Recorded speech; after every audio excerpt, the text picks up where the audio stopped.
Ultimate Looters Defense. We are on Olympic Boulevard in Koreatown at the Olympic Discount Store. There are 28 men, armed men, everyone with guns, on duty 24 hours a day, they tell me, protecting this store. They have done such a job here, they won't let me in, they won't let anyone in. You can see this is surrounded by a gate, and if Laurel can take the camera and pan across, there are men in cars, there are men with every single person is armed here, and they walk back and forth across the roof, down around behind. There is no question for anybody going by this store that this store is protected.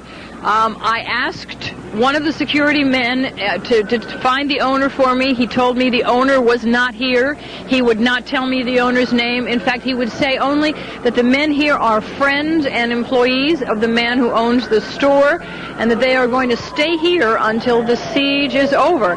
And of course, my question to him was, have you had any trouble? And he just looked at me and smiled and said, no, we haven't had any trouble at all. Patty, have you asked them whether their firearms are registered? Looks like they have a mix and match set of weaponry in the background. Well, for somebody with my little bit of weaponry expertise, I don't really know enough about that. And there's a real language I had a real language problem here, and I think it was on purpose, because every now and then I would get answers to my questions, and then every now and then they would say to me, no, I'm sorry, I don't understand you. So I don't know whether all of these guns are legal, but I have a feeling it doesn't matter to the people who are holding them. They are legal. Those are rifles and shotguns, and do not require registration, but they do require you know how to use them. Do they have handguns too? Can you tell whether they're carrying, some of them are armed with holsters and handguns as well? It looks like they might be. Well, some of them have security jackets as if they belong to a security company, but when I asked if they were a company that had been hired, they told me no, that they were just friends and employees. That looks to be an Uzi that man is... Well, it looks on the roof, it looks to us that the man on the roof has some kind of automatic weapon, but... Judge McIlvaine's sitting next to me here, and he's far more familiar with weaponry than I am. He says it looks to be a 9mm Uzi. This has to be a disturbing sight to LAPD and to the National Guard officers out there as well. The troops have to be very concerned about this scene. Absolutely.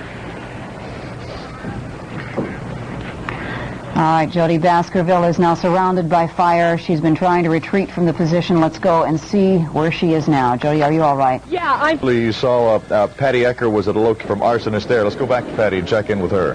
Well, Michael, as you can see, they're getting ready for the curfew also. They have now arranged their cars, doors open, lights on, so that will be their night protection.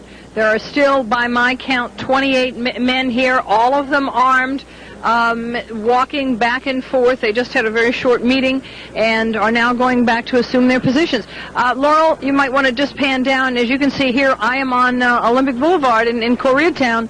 There aren't very many people on the sidewalks. Maybe that's a good sign for the curfew. Mike?